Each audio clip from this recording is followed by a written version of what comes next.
Hey, everybody, welcome back to the R3 podcast, Rescue, Rebuild, Restore. This is a joint production between Operation Restored Warrior and Encounter Online. I'm Shane, and I'm here with Paul Lavelle, the founder of Operation Restored Warrior, and John Williams, the Chief Operating Officer of ORW. And we want to share in this episode of the podcast some big changes, some big refocusing that's coming up in the very near future of ORW. And the reason we want to share that is it can have a personal impact on your life and the lives of people that you love. But before we get into the big news, let's go to you, Paul. Like, you started this 17 years ago? Yes. What has the impact been? Nothing short of miraculous, really. And I thought, 17 years ago, as I was kind of putting this together in my heart to help veterans, I never would have imagined like the impact of what I've been able to witness with the teams that I have worked with the men and the women that have been impacted by it, by the miraculous of literally seeing the gospel come alive. It's been remarkable. Been really remarkable. And of course, it's never just been smooth sailing on sunny days, but it has been a remarkable journey. And so the impact you have had, put that against the problem. Like, we've so far in the course of this ministry been focusing on our nation's warriors. Why? Well, because of just the sheer epidemic of, the catch number has been 22 a day, meaning 22 veterans or active duty are taking their lives every single day. But the reality is it's been much higher than that, and that number hasn't been captured, I should say. And watching this since, 2003, 2004, and just having really the ringside seat of watching, I was pretty clear that this thing was epidemic. And I didn't see much of the nation, our government, really doing anything about it. And then pretty quick, you hit the 22 a day, and that becomes the catchphrase. And I thought, we have to do something that's more than just a catchphrase. There's a lot of great organizations, and they use that, and I felt like, but we're still losing them. And so I was motivated to try to bring a restoration process that actually would heal, not just help, but would heal. Yeah. Let me throw that to you. So wait a minute. We're dealing with warriors who are wrestling with suicide ideation. Yeah. They're wrestling with PTSD, and he just said other people may help, but ORW brings healing. Yeah. But you don't heal from PTSD, right? Well, it's not the PTSD that we're healing from. Is what ORW does is it gets down to what the core issue really is, and it's a heart wound. And so we label it as PTSD. We label it as this is a trauma. Our government tells you you're going to be carrying this the rest of your life. Yeah. Take these pills, you'll feel better. Go to these exercises, you'll feel better. And we realize that it doesn't. And what ORW has done is realized that only through Jesus can you heal this heart wound, which is truly at the core of what's causing the PTSD and what's exaggerating what these men and women have experienced throughout combat. Yeah. So I just want to hear a little bit of your story, because we talk about the fact that you can't. The modern philosophy is that you can't heal PTSD. You can help, you can make it better, you can function a lot better, but what we're making here is a pretty radical claim that there is healing, and of course it makes sense that that's what Jesus does. So I met you at a drop zone. So the drop zone is the core program for Operation Restored Warrior to bring healing. And I was new to Operation Restored Warrior. I didn't know what to expect or what to believe, honestly, because the claims were really big. And that's where I met this dude. What did you bring into your drop zone? Yeah, I brought a lot. And it's interesting, I didn't really realize everything I was bringing.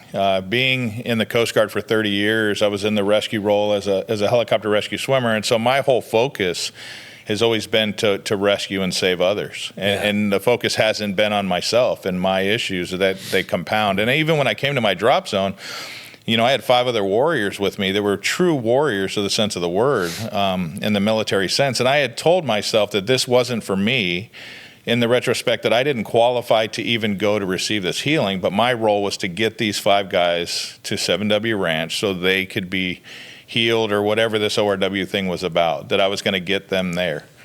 And then I realized when I got there that was a major part of my wound and trauma as well, is that I would suppress everything for me, and I would cover it up by saying I'm helping other people, when really I wasn't offering them anything but a ride there. Wow. Yeah. So you went there and you had some pretty significant wounds. Can you share what the nature of those wounds were?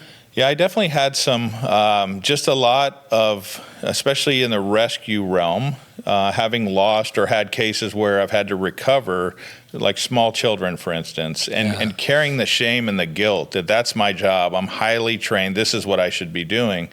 But I wasn't able to save their lives. And that guilt and that shame carried over to my family. It carried over to how I would interact with my children and those things. And then I became a special agent, a criminal investigator for the Coast Guard, and dealing with all the crime that happens, the sex assaults, the murders, the craziness that comes even in our military, and realizing that, wait a minute, this is an aspect that was part of my childhood that I'd been suppressing. And now I'm the lead investigator on, say, child sex assault cases, and all it's doing is bringing back these things that had happened to me. But in that role, when you're in those roles, when you're a senior person as an investigator, when you're a law enforcement arm of the Coast Guard, you can't tell people that you went through that.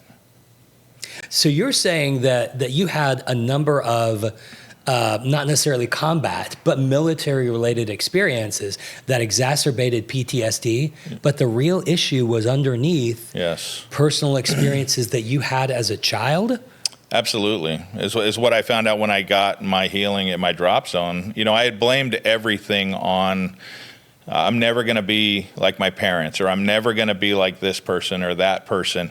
And then I blamed the things that happened in my life, whether it was as a parent or as a father trying to be a husband, on other things. This is how it was when I was a child, so this is how it is. But I also lived a life where I couldn't tell people what happened to me as a child. I never shared it with anybody. And I had told myself I will never share it with anybody, even with my wife. And so that was tough for me, because a lot of the issues we would have being married that I would blame on because I was TDY, or I was out doing rescue missions. I can't be there because the mission comes first. What it truly was is I couldn't share with her wounds from my childhood because I felt shame, I felt guilt, I felt that she would leave. And I felt it would shut my marriage down. I felt my kids would be like, you're a freak. And, and that's what the enemy was telling me. And so all those wounds, and then I would mask them because, yes, I'm a special agent. Yes, I was a helicopter rescue swimmer, and I would hide behind those labels. And all it was doing is it was inflaming it and making it worse and worse until it becomes unbearable. And then you find yourself, as a law enforcement arm of the Coast Guard, contemplating taking your own life because you feel everybody else would be better off without you there. Yeah, and that's the shape you were in when you showed up at your drop zone when I met you. Absolutely. Wow. And I did my best, even getting there, to not share it. And I was thinking I can get through this like I've done my entire life. At that point I was 46, 47 years old, and I had my whole life I had dodged those questions. I had never gone into those deep and dark places, and I told myself I never would. Wow. So that pressing in on him, knowing his story, because that dials into that's a perfect example of something that you feel like, as somebody working in this field with some of the top warriors ever to walk this planet, what he's talking about is something that you've seen all the time. Yes. Yeah, tell me about that. I mean, it's not necessarily a study, it's anecdotal, but what have you learned? Excuse me, that we got some pretty amazing warriors in our nation who are able to go above and beyond the thing that fundamentally and foundationally drove them to these epitome or apex jobs to perform at these levels. And, we see the external part of what they do, and we hold them in such high esteem, which we should as a nation. But there's a cost to doing that. There is a cost, and we see the external piece like, well, it's combat. It's just the multiple deployments. Yeah. It is the pace of the deployments, what they do, what they see, and while that lends to it, I think probably the biggest lesson to me is that while that lends to that post-traumatic stress, and I can tell you, most combat people, they hate that term. They hate it. They don't like the labels or any of that. They're just like, yeah, so I'm just dealing with stuff. And then within those communities, what's an amazing thing that I found, that it is across the board, but particularly in the special operations communities, is that when the crap hits the fan, those are the men that you're calling, and there's nobody behind them, right? And so you're calling them for help. It's just like John as a rescue swimmer. When he goes out to do his mission, there's nobody behind him. If he fails, then there's nobody behind him. And what I learned was the message that they've lived under is, look at when they call for help, I am the help. Yeah. Right? And so I can't ask for help. And then they come back to reality. And then at 2, 3 o'clock in the morning after their fifth scotch, or whatever they're doing, high-risk behavior, base jumping, things like that, trying to get that adrenaline, trying to connect with their family, you realize that, man, it is so much deeper than what their experience is. And then when I've had the privilege of having these men come to the program and listen to their stories, you realize that there is a core thread that permeates every single one of these guys' stories. And again, I'm not just lifting up the special operations community. It just happens as I started ORW, I was working with a lot of these guys because they don't go outside their community. They stay very tight. They only talk within the community. They only trust because no one's gone through what they've gone through. So it's a shared experience. And then when someone has kind of the courage to step outside to go, I need to get some help, and they're like, man, if he can do that, someone like John can do that, then maybe I can do it. So we get referrals to the program based on men who've been through the program that refer. And you just did a podcast with a couple guys that were civilians that came to the program. And you heard it on the front end, like we went there and we had no idea what we're getting into. And that's done on purpose, right? Because we're dealing with hyper type A warrior alpha leaders, right? And they want to know, what's the time? What's my exit plan? What's my, anything happens, they always have to have, a plan to the plan to the plan, backup to the backup. So we don't do it on purpose, and it really drives them nuts. And we tell the guys that have been through a drop zone, don't speak about what we're doing because your experience is so unique to you, and we don't want you to steal it from the other person by telling them. Because quite frankly, they probably wouldn't come. Yeah. So what is that? What is that core thread? If it's not just the combat experiences that are messing them up and giving them PTSD, what is it under the hood that you see so often? Well, it's we talk about, John spoke about this, about the heart wounds. What we're talking about is not the four-chambered heart. We're talking about, in Scripture, about the spiritual heart. And Jesus really identifies what he's talking about. It's a little bit lower than our four-chambered heart. It sits in the stomach area. And Jesus talked about from your innermost being, and translated in Greek and Hebrew, he's talking about the stomach. And so that the wounds that we take, that's where they kind of sit in us. And if you listeners are thinking about things when things really bother them, where does it bother them? It gets you in the gut, right? Yeah. So the wounds come from the time we're very, very young, and they're specific to the person. Like the enemy has been watching you, your family, your generations, and he comes and he comes and he wounds that spiritual heart. And so these warriors, particularly I've seen in special operations, is they're really deep, deep wounds. You're saying before they even join the military. Oh, absolutely. I mean, that's where the foundational part of the wounding happens is as a child, right? Those formative years. The enemy is brilliant. If we don't give the respect due, and I mean respect just as like what he's able to do, you'd be really naive to think otherwise. But he comes into specifically, he doesn't know what your gifts are when God creates you to come into the world as an image bearer. He doesn't know what they are, but he studied your family lineage all the way back. He knows that there's something going on, and so his plan is like, knock them off true north. Let's do what we can. We can wound them. We can do. So he sets up these wounds. And I know it might sound fantastical, but as people are listening, think about the way that you were wounded by your mother, your father, teachers, brothers, sisters, people that were in authority over you. In the case of the special operations stuff, what we have seen is like, God, the physical abuse that these young boys have had, from physical, emotional, spiritual, sexual, and there's a message that's attached to these wounds, and that's a hugely powerful thing that I learned. Yeah. Like there's a wound that comes, but then there's a message. So the wound sets the anchor, boom, and it hits the heart and it gets in. It's like a harpoon, pow. But it's the line that's attached to that thing, and in that line, it's this message of whatever that wound came to do. It just extends the message out, and it echoes throughout their life. Like, you're not safe, you're not loved, you're not worthy. All you can put, just finish up the sentence, I am not. Finish it up, and you can put all these things on.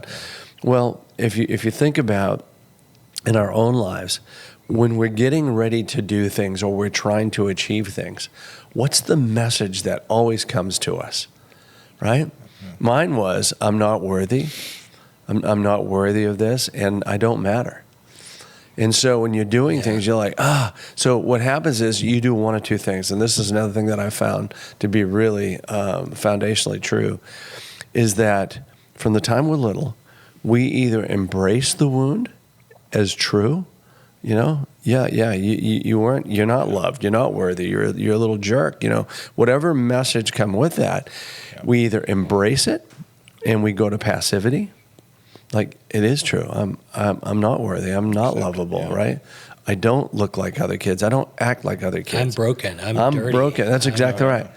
Whether it's sexual abuse, physical abuse, If you only knew. If you only knew. Yeah. And we embrace it as like it is true. So you'll see these from going from kids to adolescents to men, you'll see these very passive people, and they basically bought into the wound. Then there's another group, which we find a lot in our military, our police, our first responders, is that they're like, and in my case was, no, that's bull crap. And I'm not buying into that, and I'm going to show you.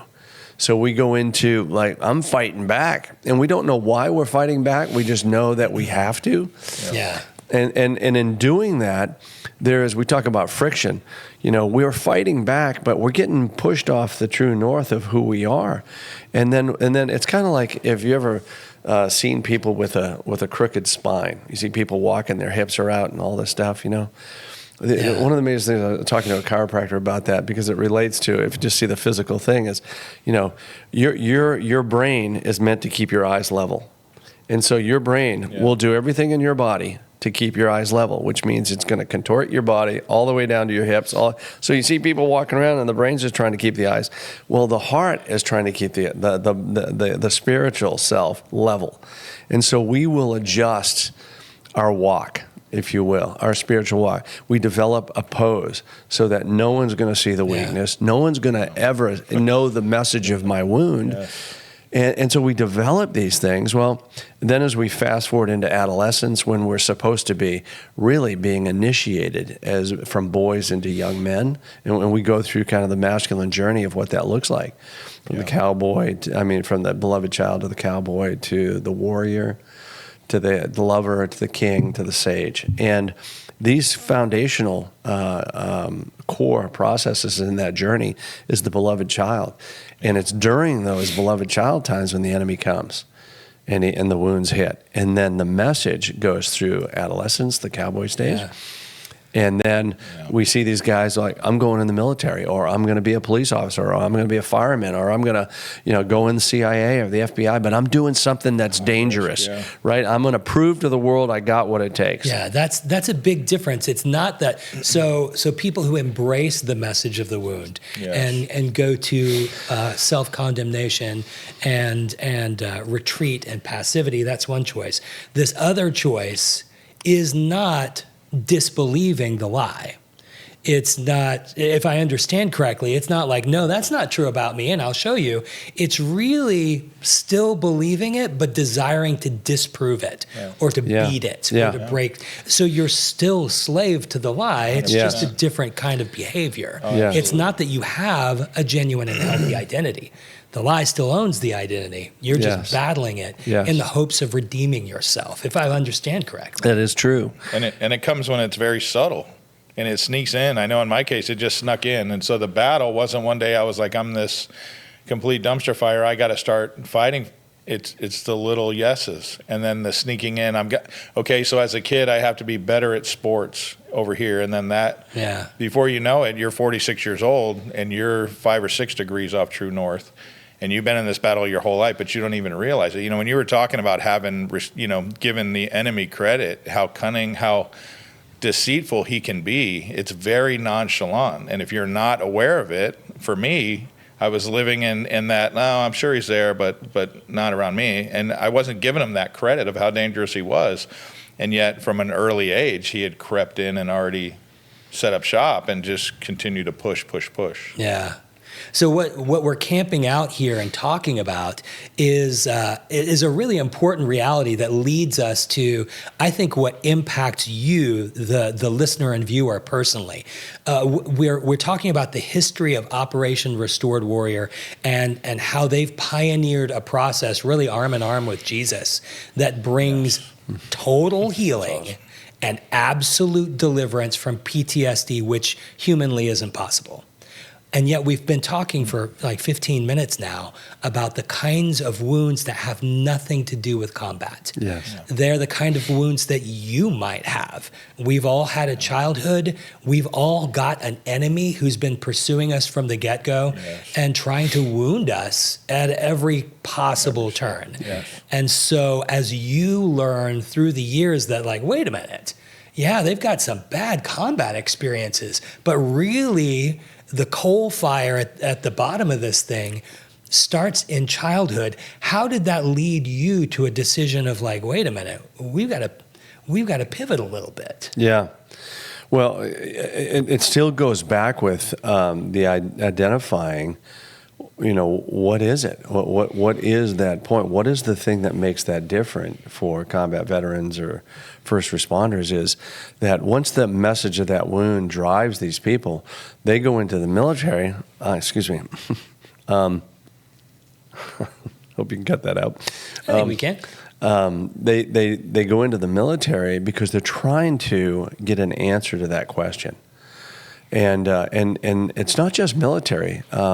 Men and women take their question to politics. They take it to every business, every aspect. Absolutely do. Every aspect, yeah. Every aspect of life. We'll take our question to try to get it answered.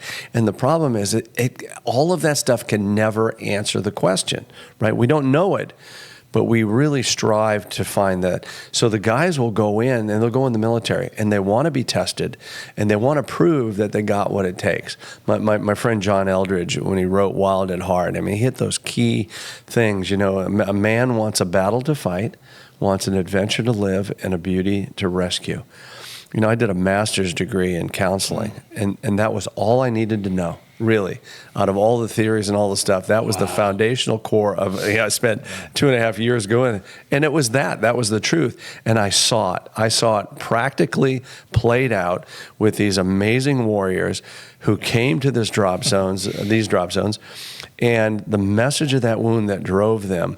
They're trying to find, do I have what it takes? Can I come through when the crap hits the fan? We want to know that, and the message is you're not good enough. And so what happens is we go into the military, as we did. We went in the military, but other people may go into business. They may become lawyers or doctors. Or they may be engineers, or they may be truck drivers, or working for civil engineering, or just a wide variety. We're taking that question to the world to answer it for us. Special operations guys, what they do is they go into the military to get tested, and then the answer is not there. They don't get an answer to that question. So now they're like, well, what else do I have to do? In John's case, he goes into the special operations part of, one of the greatest rescues. And if you've seen the movie The Guardian with Costner, that's what John did, and these unbelievable things. But it takes a special person to do those kinds of things. And so these guys do it, and it's like, it's not enough that I went through the Army, the Navy, the Marines, the Air Force, or the Coast Guard. It's like, I've got to go for the next thing, right? The toughest, the hardest thing. And why? And it's underlying, which most of these warriors don't realize, other than, if I get that, no one's ever going to question if I got what it takes. So when they get through BUDS, or they get through Special Forces training, or Ranger training, or pararescue, combat controller, and you get those berets and you get those badges and you put those uniforms on, and we see it today. We see all the SEAL movies, we see all the Special Forces movies, Special Operations. You're not, and society is not going to question, do you have what it takes? Right? Because this outward thing that you're wearing that said, I passed this test, and few people have done it. And we look at that like, man, that's amazing. And it is amazing. It is incredible. But the thing that drives them is the message that constantly they live under.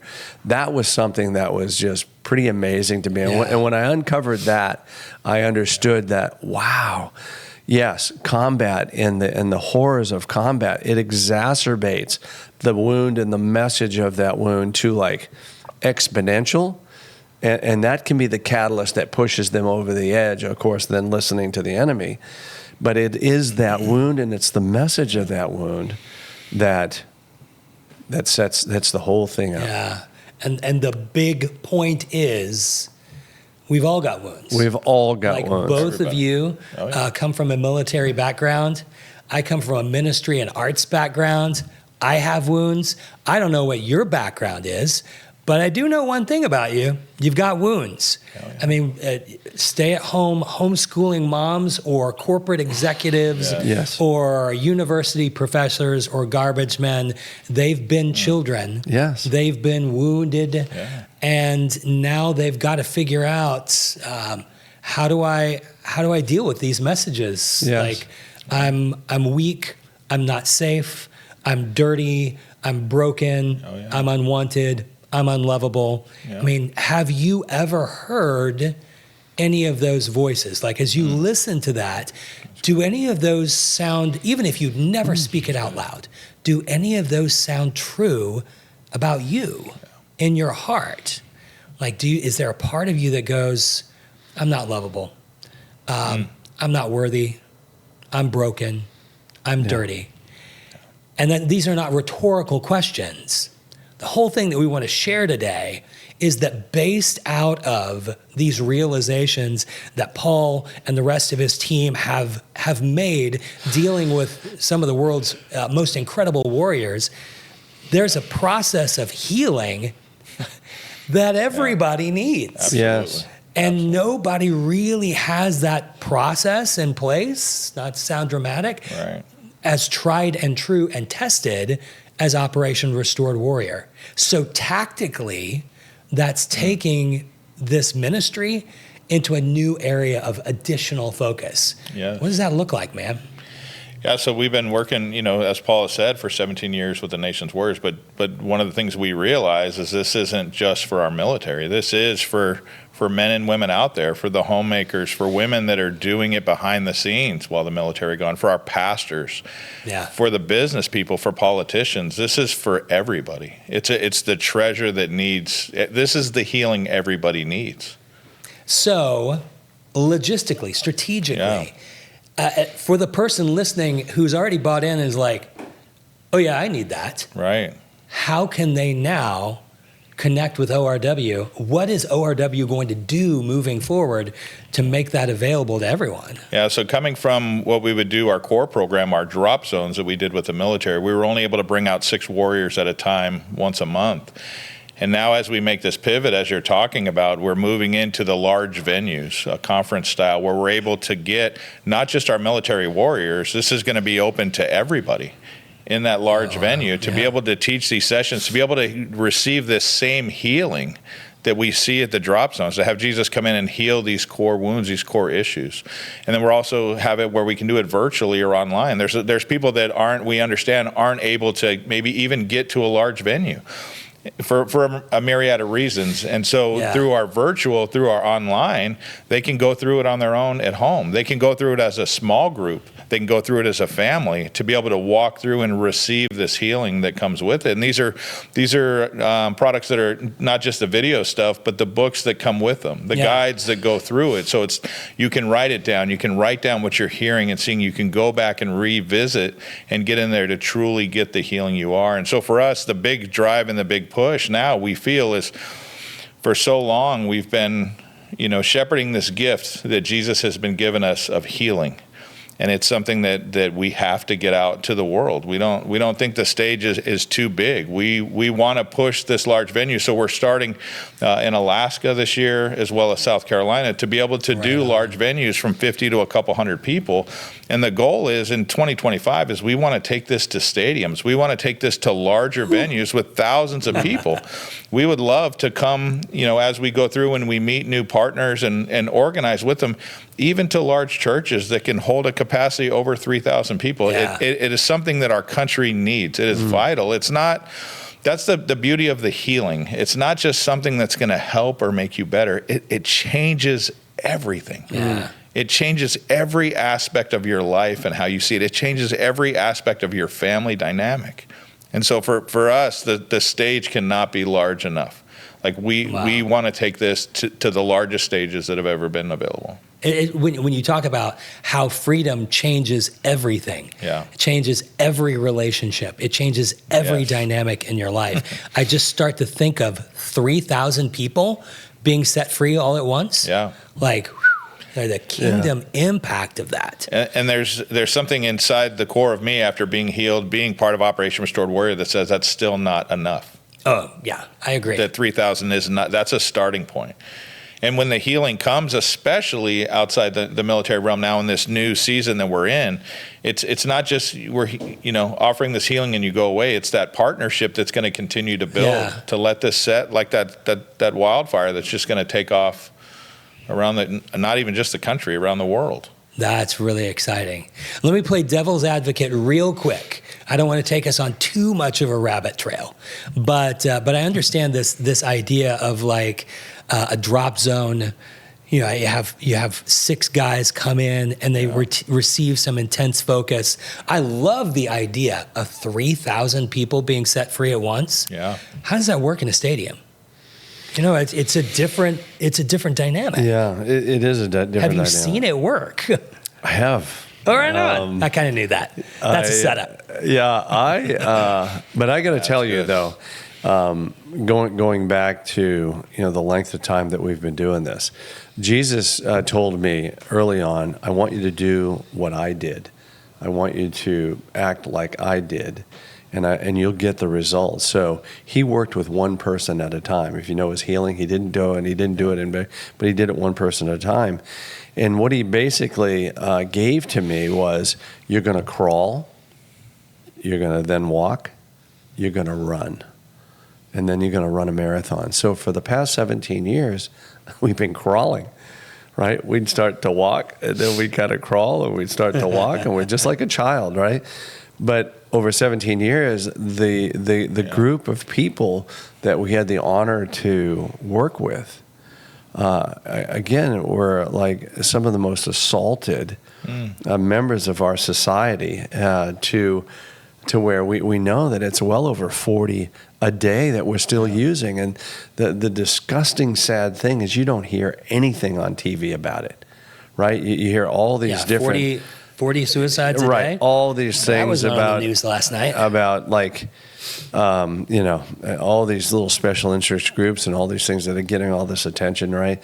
But here we have our warriors, and then you look at the police officers, you look at fire departments, you look at paramedics they're in the thick of it as well. I mean, sometimes even more than what our combat guys, have experienced. So, crawl, walk, run has been the mantra for us, and I felt like over the past couple of years, Jesus is going, okay, you're ready to test this, and I'd like you to test it. And so we did, and I was really reluctant to do it because of the intimacy. You mean test it in a group? Yeah, and group. we did it with like 12,000 people. I mean, talk about stepping It's just out. a little test group. Right. 6 to 12,000. Yeah, it was in a stadium, and I felt like I was praying. I'm like, so Jim, what do you want me to talk about? And he goes, I want you to offer healing to the 12,000. I was like, nope. No, Paul, you didn't hear me. I heard you. Yeah. Nope, I'm not doing that. So he had been kind of pressing into me, and really, when I say no, it's kind of like you're saying no to the Holy Spirit. You don't think the Holy Spirit can do this, right? Or is it, no, it's my confidence. Do I really feel like I've got this responsibility? And so it becomes like, okay, Jesus, you got it. Oh, I got it. Jesus, you got it. I got it. So we had that opportunity and we tested it. And we were in a stadium. There were supposed to be 12,000. I think by the time we came, there were probably about 8,000 left. We were towards the latter part of the afternoon in Florida with Kevin Jessup and the Renewal that was down there. And they'd had some amazing speakers that whole day. And then we came, and I had my team and a number of alumni. And you were there. I was there. And so Jesus said, I want you to go out, and I just want you to go after one wound. And do you remember when I kind of went out there? Yeah. I just said, okay, Lord, what do you want me to do? And so we did that. And Jordan and I were there at the podium, and I asked him, to think of a memory that was a positive memory, and it was pretty amazing to watch, this horseshoe stadium, and to watch, like a good positive memory, and you could just see it. You could feel the presence of the Holy Spirit move through it. I'm watching this thing like, what do they call that? The thing, the wave, yeah. Yeah, and I was watching that spiritually kind of go over the stadium. Joy wave. And then and then once they got that, and I said, how many of you kind of can't see, feel, or hear? And gosh, half of them raised that, I can't see. I said, okay, let's break this agreement. And we know the power of breaking an agreement, right? And when they broke the agreement, like 95% of the people put their hands up. Do you remember that? Yeah. And I remember like going, uh-oh, okay, I guess we're in, Yeah. So then Jordan stepped in and said, now Jesus wants to take you to a very difficult memory, probably one of the most painful memories. And then you could just see the wave, whoom, and then the emotion came over, and we said, Holy Spirit, and Jordan kind of prayed over that, and it was amazing to watch. And I felt like Jesus, as I'm watching that, he's saying, are you paying attention? Yeah. Like I was paying really close attention. So we watched that happen, and then we brought Jesus into where they could experience him, they could feel him, they could see him, they could hear him, and he healed that piece. And I watched it in mass, and I thought, wow, I think that we can do this. Yeah. And then as we've kind of talked it through and planned it out with having facilitators there in the large group, having alumni there that to help to usher in this, Holy Spirit can do remarkable things. I mean, just here, like 2,000 people just got baptized over the weekend, and it's like this movement across the country. And Shane and John, you guys know, we are in some deep caca in this country. Is that Latin? Yeah, I think it's French. That's Hebrew for it's all bad. Yeah. Right on. And we need a spiritual movement. Yeah. But before you can have revival, and I've heard that so many times about, the nation needs revival, it needs to move in revival. And before you can have revival, you have to have restoration. Yes. That's the thing that has been missing in our nation. Right, from these revival, why don't they continue and kind of get a roll and start to build and build? They build and then boom, they come right off. Yeah. And so I think that's kind of my experience with testing this in some larger groups. Yeah. And I think the nation's hungry. I'm still stuck with what you just said. Before you can have revival, you have to have restoration. Like that kind of spiritual health and strength is foundation upon which revival is built. And this is called the R3 podcast, Rescue, Rebuild, Restore, kind of pointing to the reality that before there's restoration, there's a few steps in the process. Yes. And that's really what we're talking about with these programs of ORW. They're meant to come in and grab maybe you where you are in a place of brokenness, rescue you from that, rebuild you, and bring you to a place of restoration. So as you were listening to this story of Paul bringing this process that has been like an intimate experience to a group of just 12,000 of his closest friends, you may not have understood everything he was talking about in the process, but hopefully you got the point. It worked. And so you could begin to consider, could I come to one of these large group events? As we continue to book these events, you can find on the Operation Restored Warrior website, operationrestoredwarrior.org.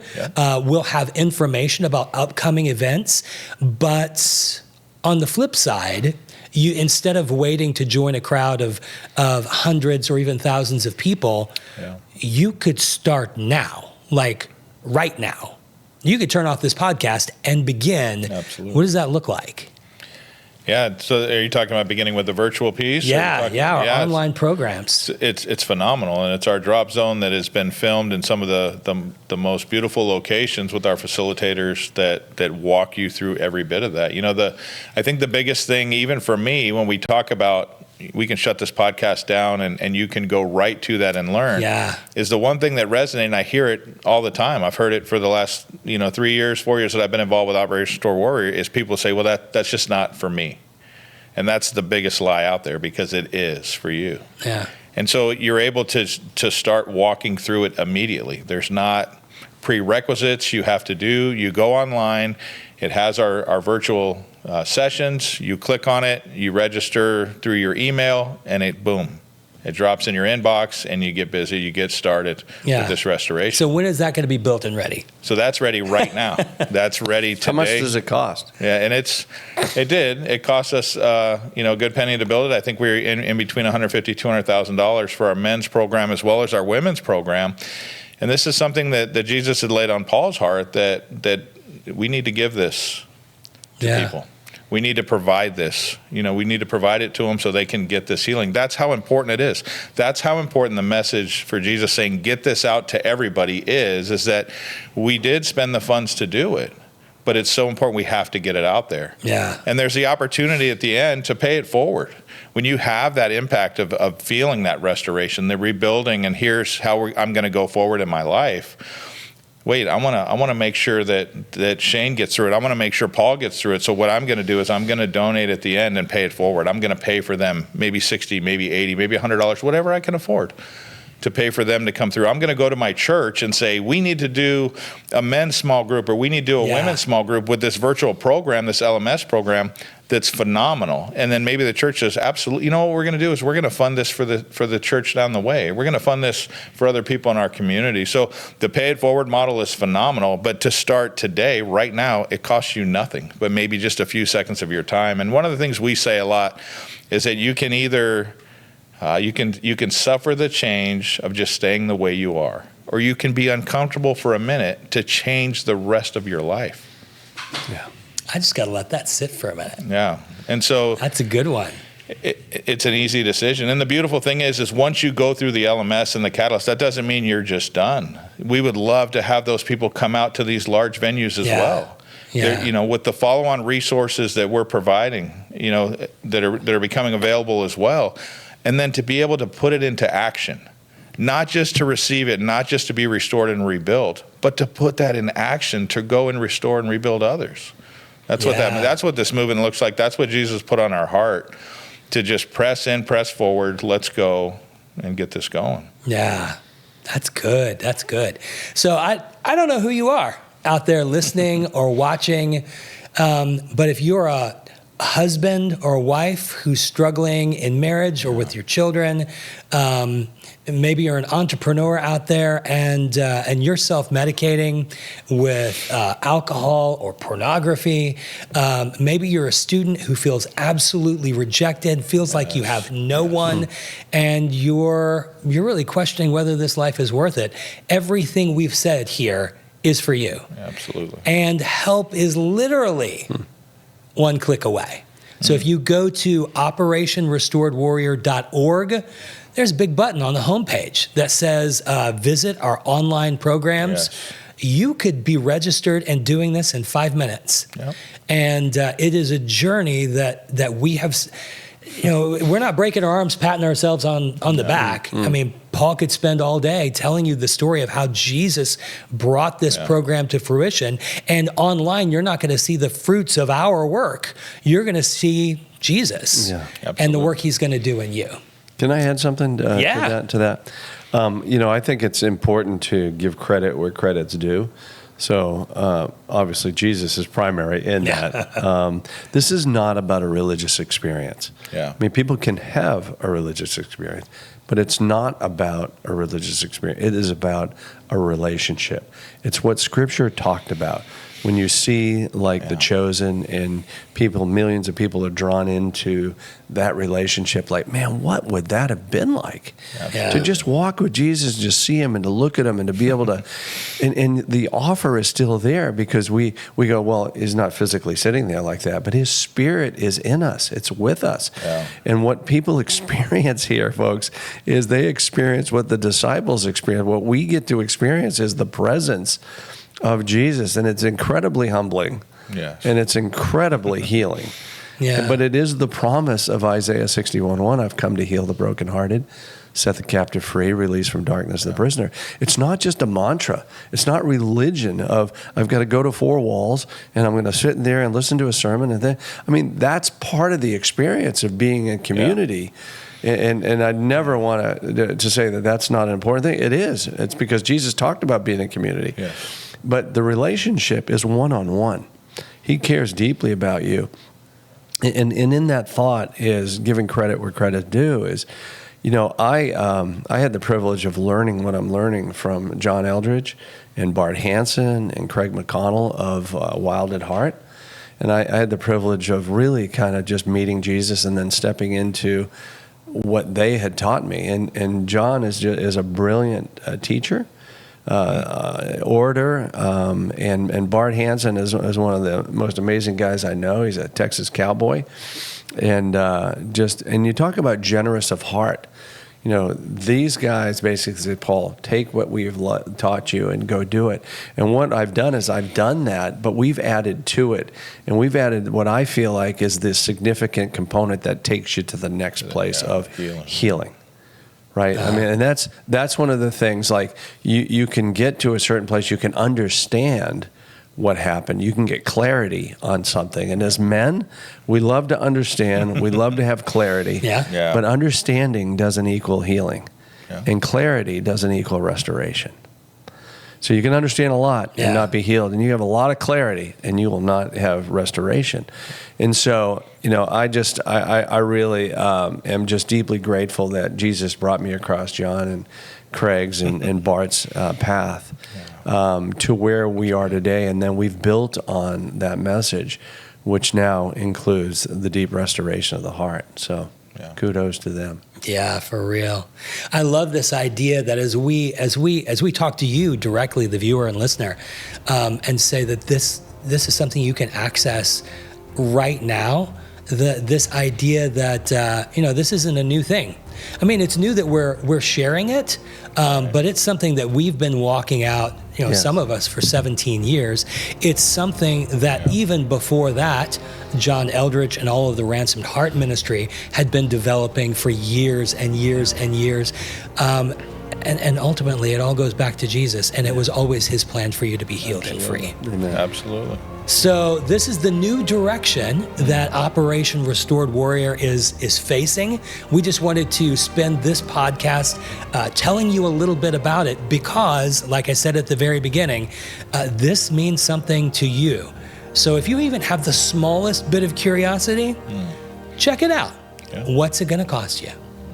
So that'll wrap things up for today. Thank you, Paul. You're welcome. Thank you for having us. Thank you, John, Thank you, brother. my friend. And we will talk to all of you next time at the R3 Podcast.